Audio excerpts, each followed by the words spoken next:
말씀 사도행전 13장 44절부터 52절 말씀입니다. 사도행전 13장 44절부터 52절 말씀 함께 봉독하시겠습니다.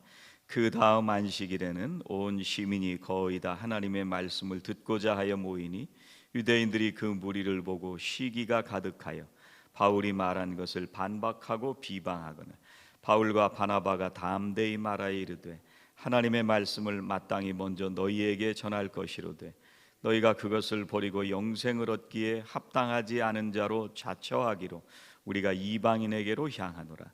주께서 이같이 우리에게 명하시되 내가 너를 이방의 빛으로 삼아 너로 땅끝까지 구원하게 하리라 하셨느니라 하니 이방인들이 듣고 기뻐하여 하나님의 말씀을 찬송하며 영생을 주시기로 작정된 자는 다 믿더라. 주의 말씀이 그 지방에 두루 퍼지니라.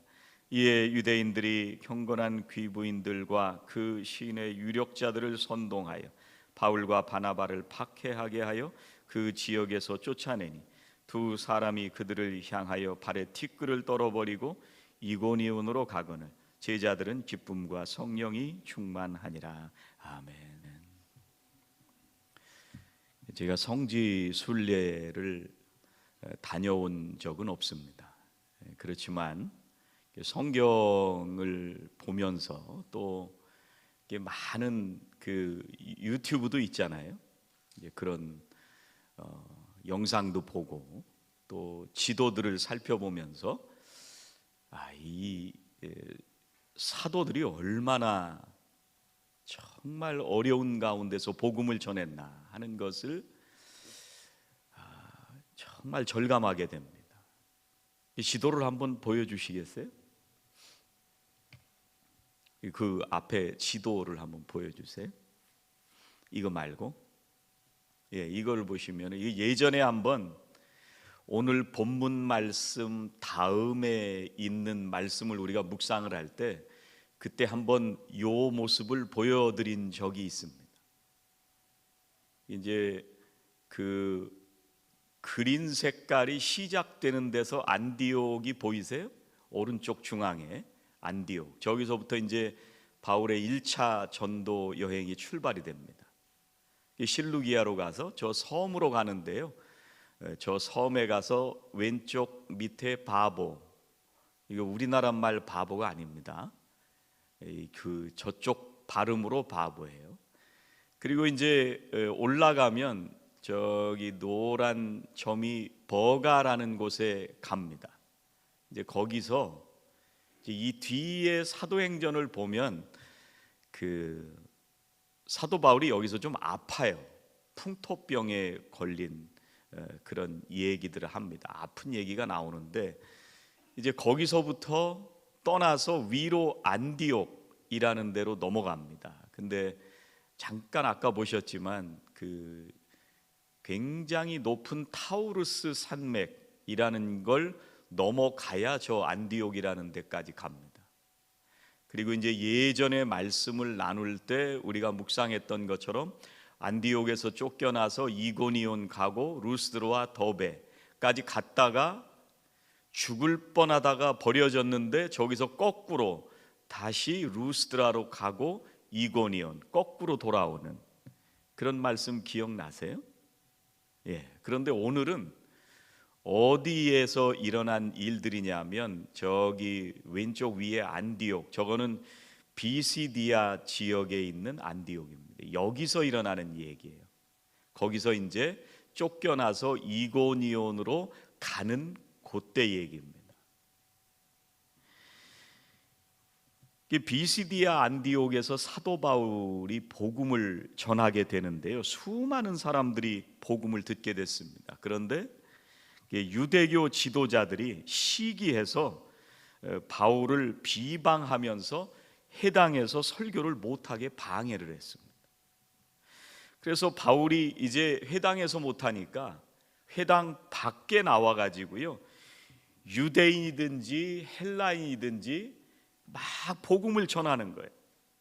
그랬더니 그 복음이 온 도시에 퍼져나가기 시작을 했습니다. 마치 웨슬리 목사님 생각이 납니다. 오늘이 웨슬리 회심 기념 주일인데 웨슬리 목사님이 교회에서 설교를 못하니까 이제 밖으로 쫓겨났어요. 그래서 뭐라고 얘기를 했냐면 World is my parish, 세계는 나의 교구다, 이런 선포를 하면서 온 세상에 복음을 전하는 것처럼 이 제자들이, 사도들이 회당에서 쫓겨나서 복음을 전하지를 못하니까 이제 유대인이든지 헬라인이든지 마음껏 이제 복음을 전하기 시작했습니다. 그런데 그 복음을 들은 사람들이 정말 많아진 거예요. 그러니까 유대교 지도자들이 자기들이 복음을 전할 때는 안 들었는데, 자기들이 성경을 전할 때는 안 들었는데, 이 사도들이 복음을 전할 때 엄청나게 몰려들어서 그 도시에 있는 거의 모든 사람들이 복음을 들으려고 몰려왔다, 오늘 그렇게 말씀을 하시잖아요. 그러니까 이제 그렇게 되니까 이 유대교 지도자들이 이 경건한 귀부인, 오늘 말씀에 그렇게 얘기를 하는데, 또 유력자, 이런 사람들을 선동해 가지고요 바울과 바나바를 박해하기 시작했습니다. 이 박해했다는 말은 그냥 말로만 한 게 아니라 육체적인 박해까지도 포함된 이 말이 박해입니다. 그리고 나서 바울과 바나바를 비시디아 안디옥으로 쫓아냅니다. 50절 말씀에 보니까요, 이에 유대인들이 경건한 귀부인들과 그 시인의 유력자들을 선동하여 바울과 바나바를 박해하게 하여 그 지역에서 쫓아내니, 이 경건한 귀부인들, 또 유력자들, 이 사람들은요 안디옥에서 정말 그래도 한가닥 한다는 사람들입니다. 권세가 있는 사람들, 높은 자리를 차지하고 있는 사람들이니까 뭐 사도 바울 또 바나바 이런 사람들은요 뭐 금방 내쫓을 수가 있습니다. 권력을 가진 사람들이었거든요. 근데 이 사람들이 사도 바울을 알지도 못하는데 비시디아 안디옥에 있었던 유대교 지도자들이 이 사람들을 선동하니까, 그러니까 이 사람들이 사도 바울을 박해하기 시작한 거예요. 내쫓은 거예요. 이렇게 선동을 할 정도면은요 얼마나 거짓말을 많이 했을까, 또 모함을 하고 얼마나 많이 매도했을까, 우리가 상상이 됩니다. 이 사람들이 사회적으로 품위를 갖추고 있는 사람들이잖아요. 또 지성을 갖고 있다는 사람들이잖아요. 그런데 생명의 복음을 전하는 사도들을 박해하고 쫓아냈습니다. 그 다음 장에 가면은요 14장으로 넘어가면 1절과 2절에 이런 말씀을 하세요. 이에 이고니온에서 두 사도가 함께 유대인의 회당에 들어가 말하니 유대와 헬라의 허다한 무리가 믿더라. 그러나 순종하지 아니하는 유대인들이 이방인들의 마음을 선동하여 형제들에게 악감을 품게 하거늘. 이고니온 가는데 또 이렇게 된 거예요. 비시디아 안디옥에서 이 쫓겨난 사도 바울과 바나바가요 동남쪽으로 한 180km 떨어졌는데 이고니온으로 갔습니다. 그곳에 있는 유대인 회당에서 또 복음을 전했는데, 이 비시디아 안디옥에서처럼 유대인들이 사람들을 선동을 해가지고 악한 감정을 가지게 만든 거예요. 우리도 그렇잖아요. 누가 나쁘다 계속 얘기를 하면요 진짜 나쁜 사람처럼 됩니다. 또 그 말에 넘어갈 것 같지 않은데 그 얘기를 계속 들으면 넘어가요. 선동을 당하는 거죠. 이 지식이 있고 안 넘어갈 것 같은데 웬만하면 다 넘어갑니다.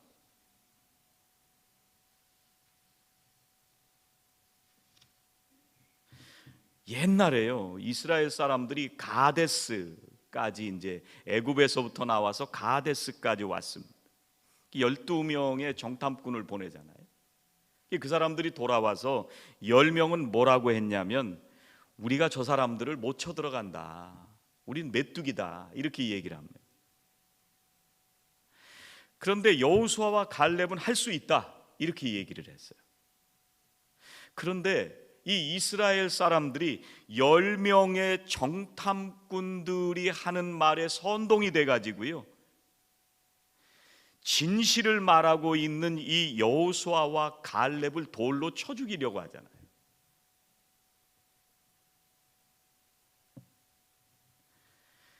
그래서 거기에 선동됐던 사람들은 결국은 가나안 땅에 들어가지 못하고 모두 광야에서 죽고 말았습니다. 비극이죠. 우리가 선동한다, 이 말을 들으면 굉장히 부정적인 어감으로 우리들에게 들리게 돼 있잖아요. 이 선동을 하는 사람의 그 의도와 동기가 불순하기 때문에 이 말을 들으면 좀 부정적인 어감이 있습니다. 그래서 누군가를 내가 선동한다, 이거는 정상적인 길에서 벗어나게 만드는 거예요. 근데 반대로 잘못을 깨닫고 돌아오도록 하는 말들은 뭐냐면 충고하는 거예요. 권면한다, 우리가 조언한다, 훈계하고 설득하는 겁니다. 근데 이게 그룹으로만 이런 일들이 일어나는 것 같잖아요. 그런데 개인적으로도 일어납니다. 하나님께서 에덴 동산에서 동산 중앙의 나무는 먹지 말라, 이렇게 말씀하셨습니다. 그런데 사탄이 하와를 선동했습니다. 그리고 하와는 아담을 선동해서 결국은 하나님의 말씀을 어기고 먹지 말라고 말씀하신 그 열매를 따서 먹은 거예요. 그런데 오늘 47절 말씀은 이렇게 말씀하십니다. 주께서 이같이 우리에게 명하시되 내가 너를 이방의 빛으로 삼아 너로 땅 끝까지 구원하게 하리라 하셨느니라.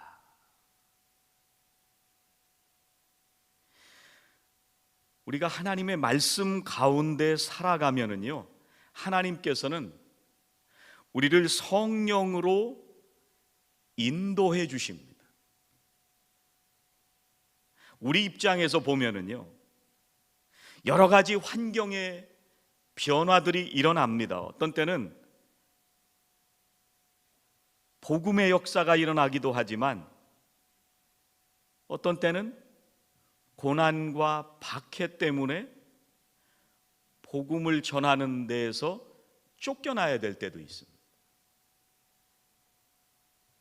우리가 하나님의 말씀대로 살아간다고 하는데도 그 길이 맞다고 생각을 하고 그것이 하나님의 뜻이라고 생각을 하고 그 길을 가고 있는데, 때로는 우리에게 닥쳐오는 여러 가지 현실적인 어려움과 고통과 고난 때문에 그 길을 버리고 떠나가야 될 때가 있습니다.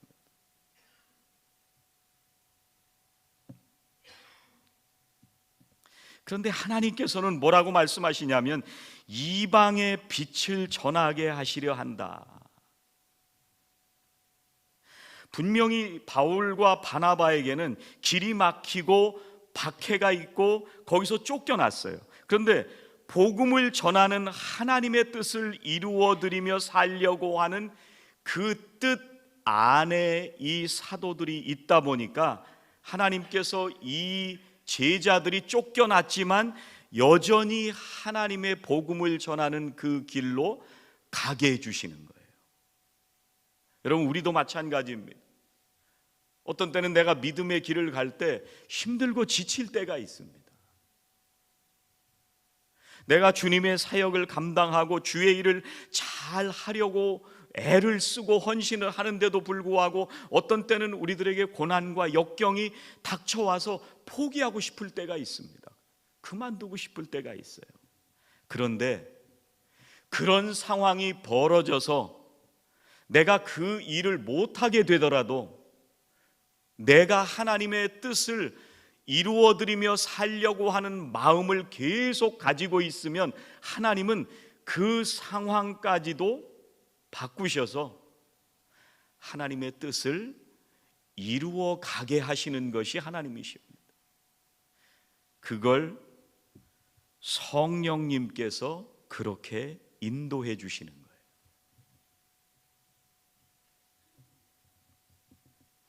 52절 오늘 마지막 절에 뭐라고 말씀하시냐면요, 제자들은 기쁨과 성령이 충만하니라. 이거 지금 이 상황이 기쁨과 성령이 충만할 만한 상황인가요? 분명히 현실은 고난과 박해를 당했습니다. 쫓겨났습니다. 그런데 뭐가 그 상황을 극복하고 이기게 하느냐 하면 성령이 그렇게 해주셨다는 거예요. 여러분, 우리가 살면서 하나님의 뜻을 잘 모를 때도 있긴 있습니다. 그런데 우리가 하나님의 뜻을 잘 모르지만 성경을 통해서 계시해 주신 그 하나님의 큰 뜻 안에 내가 여전히 살려고 헌신하고 애를 쓰면 하나님께서는 우리를 성령으로 인도하셔서 하나님의 크신 뜻 가운데 살게 하시는 것이 하나님의 은혜입니다. 우리가 하나님께서 기뻐하시는 길을 갈 때, 그리고 하나님의 뜻을 따라 살려고 애를 쓰면 하나님께서 우리들에게 성령으로 충만하게 하시고 그 환경들을 넘어서는 기쁨을 우리들에게 허락해 주시는 줄로 믿습니다. 여러분, 오늘 개역 개정은 제자들은 기쁨과 성령이 충만하니라 이렇게 번역을 해놓으니까 이게 마치 쫓겨난 제자들이 기쁨과 성령으로 충만했다 이런 것처럼 들리잖아요. 물론 그랬을 것입니다. 근데 이 원어의 의미를 조금 더 생각을 해보면 조금 다른 얘기입니다. 공동 번역이 이걸 정확하게 번역을 했는데 한번 들어보세요. 두 사도는 그들에게 항의하는 뜻으로 발의 먼지를 털어버리고 이고니온으로 갔다. 52절, 안티오키아의 신도들은 기쁨과 성령으로 가득 차 있었다. 이게 지금 누구와 기쁨과 성령으로 가득 차 있었느냐 하면 그 사도 바울이 전한 복음을 들은 이고니온의 성도들이 기쁨과 성령으로 충만해 있었다는 거예요. 놀라운 일입니다. 이 복음을 전한 사도 바울은요, 비시디아 안디옥으로 쫓겨났어요. 그런데 바울에게 복음을 들은 사람들은 기쁨과 성령이 충만했습니다. 이 충만했다고 하는 말은 그냥 한 번만 충만했다는 말이 아닙니다. 계속 충만했다는 얘기입니다. 그래서 복음을 듣고 하나님의 자녀가 되어서 매일 기쁨과 성령이 충만한 삶을 살았다는 거예요. 저는 우리 교회 성도님들이 지금 복음을 듣고 예수 그리스도를 구주로 영접하고 사시는 우리 성도님들이 항상 기쁨과 성령으로 충만하시기를 주의 이름으로 축원합니다. 이 도시에 살던 사람들이요, 예수 믿기 전에는 인생의 허망한 욕심을 따라 살았잖아요. 죽음을 향해서 가고 있었잖아요. 그런데 이 사람들이 예수 그리스도 안에 있는 영원한 생명을 자기들이 받은 다음에 이 사람들이 기쁨과 성령으로 충만하게 사는 거예요. 그저 인생을 허무하게 살던 사람들이 어떻게 이렇게 기쁨과 성령이 충만한 삶을 살게 되었을까? 이 저절로 그렇게 됐나? 이 사람들이 결단하고 의지로 이렇게 살았나?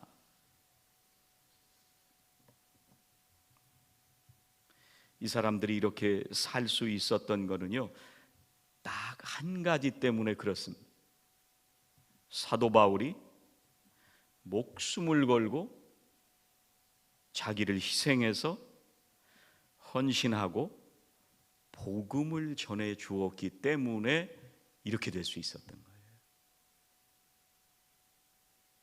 지도를 다시 한번 좀 올려줘 보세요. 지도 한번 보여주세요. 예. 저기 밑에 바보라고 돼 있던 거기가 구브로 섬이라는 데입니다. 저기서부터 이제 출발을 해가지고 버가로 갔습니다. 버가. 근데 저기에서 가끔 들어보셨던 마가 요한이라고 하는 청년이 저기까지 따라왔다가 더 이상 못 가겠다. 그러고 되돌아갔어요. 이 사도 바울은 저기서 병에 걸렸어요. 근데 바울이 병에 걸린 몸으로 바나바하고 함께 어디를 넘어갔냐면 안디옥까지 올라갔습니다. 산 그림 한번 보여줘 보세요. 버가에서부터 저 꼭대기 안디옥으로 갔는데 저기 시커멓게 보이잖아요. 밤빌리아, 버가, 저기서부터 산맥을 완전히 넘어서 비시디아 안디옥으로 넘어간 거예요. 저 산맥이 타우루스 산맥인데 버가에서 200여 킬로 되는 거리에 있는 도시가 비시디아 안디옥입니다. 예, 이제 지도 내려주셔도 됩니다. 감사합니다. 이 병에 걸린 사도 바울이 자기를 돌보는 사람도 없는데 저 산맥을 넘어서 비시디아 안디옥까지 걸어서 200km를 간다는 거는요, 정말 힘들고 고통스러운 여정이었을 것입니다. 몸이 약한 사도 바울도요, 자기가 이 직접 여행에 필요한 것들을 지고 갔을 거 아니에요. 먹는 것도 자기가 해결해야 됩니다. 잠자는 것도 자기가 해결해야 돼요. 저도 100km 행군을 해봤지만 정말 발바닥에 물집이 다 잡히고 정말 죽을 뻔하면서 돌아옵니다. 200km를 걸어간다? 산맥을 넘어서 간다? 이건 정말 상상도 안 되는 일입니다. 군인들은 보급차가 와가지고 먹을 거나 갖다 주죠. 밤에 텐트를 잘 치고 잠이나 자죠. 근데 지금 사도 바울은 산맥을 넘어서 목숨을 걸고 저기를 넘어간 거예요. 병든 몸을 이끌고.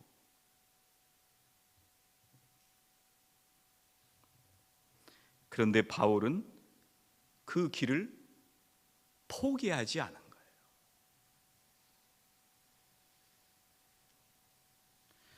사도 바울이요, 비시디아 안디옥에 도착을 했는데 제일 먼저 병원을 간 게 아닙니다. 어딜 먼저 갔냐면 그때가 마침 안식일이 되어서 유대인의 회당을 찾아간 거예요. 여전히 아픈 몸으로 복음을 전했던 거예요.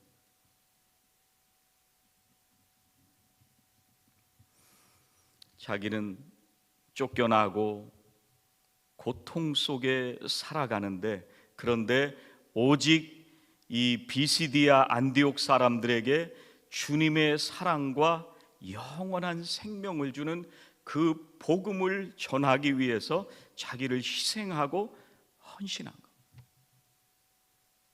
그래서 이 복음을 들은 사람들이 기쁨과 성령이 충만한 삶을 살게 된 거예요.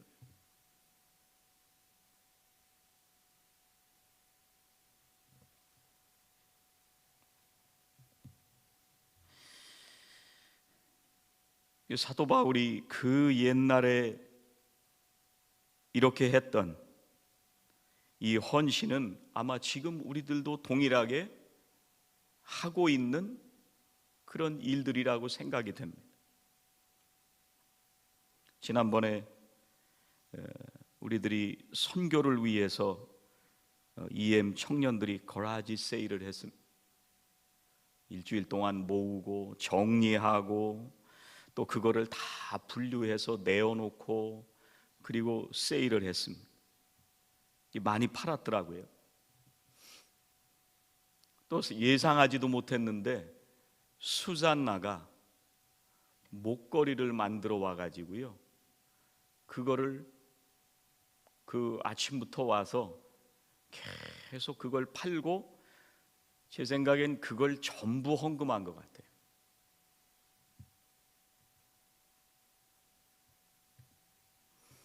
또 여선교회 분들이 새벽기도 끝나자마자 시작해서 마지막 정리할 때까지 같이 음식도 팔아주시고 또 마지막 설거지까지 애를 써주셨습니다. 그래서 거기서 나온 헌금이 1777불이 헌금이 됐습니다.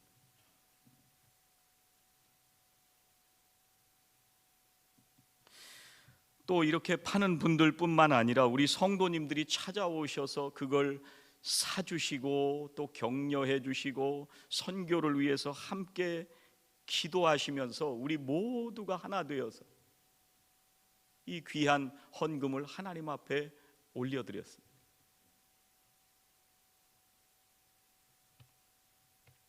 하나님께서 우리를 복음을 전하는 사랑의 통로로 사용을 하셔서 하나님의 크신 복음의 역사를 이루어 가신 것입니다.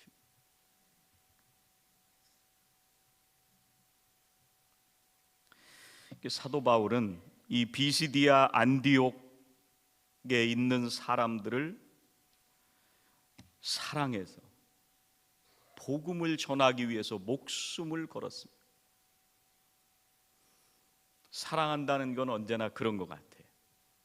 희생이 거기 들어가고 헌신이 들어가게 됩니다.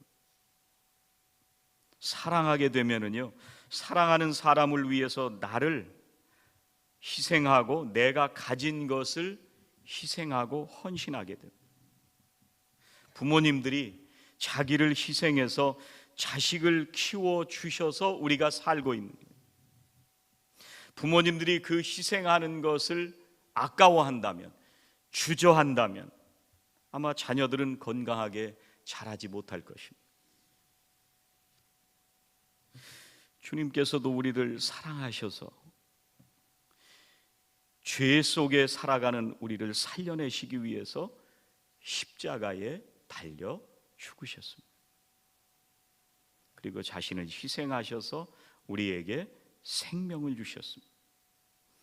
이 희생이 없었으면 우리가 지금 기쁨과 성령이 충만한 삶을 살지 못했을 것입니다. 오늘 웨슬리 회심 기념 주일인데요, 웨슬리 목사님이 1738년 5월 24일 올더스게이트이라는 거리에서 회심을 경험하시게 됩니다. 그런데 거기서부터 7개월이 지나가지고요, 1738년 12월 31일 송구영신 예배, 그 예배를 이 페더레인이라는 그 시내에서 가지게 됐는데, 여기에 이제 조지 윗필드 이런 목사님도 가시고 동생 찰스 웨슬리, 그래서 한 목사님들이 한 7명 가고 60여 명의 성도님들이 모여서 기도회를 했어요. 이때 성령의 놀라운 역사들이 일어나기 시작합니다. 그래서 그 송구영신 예배가 끝나고 12월 31일이 지나서 1월 1일 웨슬리 목사님의 일기에 이렇게 기록을 했습니다. 새벽 3시경 우리가 계속 갈급하게 기도하고 있을 때 하나님의 권능이 우리 위에 강하게 임하셨다. 그 권능 아래 많은 사람들은 넘쳐 흐르는 기쁨으로 울부짖었고 땅바닥에 쓰러졌다. 우리가 하나님의 권능의 현존 앞에서 깨어나자마자 한 목소리로 하나님은 우리의 주님이 되십니다 하고 찬양을 불렀다. 회심하고 나서 또 성령의 충만을 경험하고 웨슬리 목사님은요, 노방전도를 나가기 시작을 했어요. 복음을 전하기 시작을 했어요. 공동묘지에 가서 많은 사람들에게 복음을 전하는 그런 집회를 다니기 시작을 했습니다. 그리고 세계는 나의 교구다.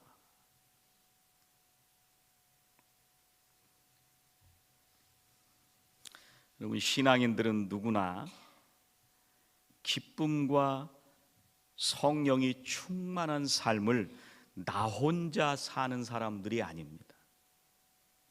나에게 생명을 주신 주님의 통로가 되어서 누군가를 위해서 내 자신을 희생하고 복음을 전하는 통로로 사는 것이 신앙인들입니다. 그 사람들이 모이는 곳이 속회고 그 사람들이 모이는 곳이 교회입니다. 우리가 세상을 살 때 물질을 계속 허비하면서 살아갑니다. 어떤 때는 물질을 헛된 곳에 쓸 때도 있습니다. 그런데 우리가 가지고 있는 사랑을 사용하면, 그러면 그 사랑이 닿는 곳에는 놀라운 역사가 일어납니다. 부모님들이 자식을 위해서 희생하는 걸 낭비한다 이렇게 얘기하지 않잖아요. 그 희생을 통해서 자식이 자라나게 되잖아요. 우리가 누군가를 위해서 생명의 통로가 되기 위해서 나를 희생하면 우리는 가장 고귀하고 가치 있는 인생을 사는 것입니다. 사도 바울이 위대한 거는요, 이걸 깨닫고 평생 그렇게 살았기 때문에 그런 거예요. 사도 바울이 주님의 사랑에 보답하기 위해서 일평생 주님의 사랑의 통로가 되어서 복음을 위해서 끊임없이 자기 자신을 헌신했습니다. 그래서 사도 바울이 가는 곳마다 복음이 전해지고 기쁨과 성령이 충만한 성도들, 또 기쁨과 성령이 충만한 교회가 세워집니다.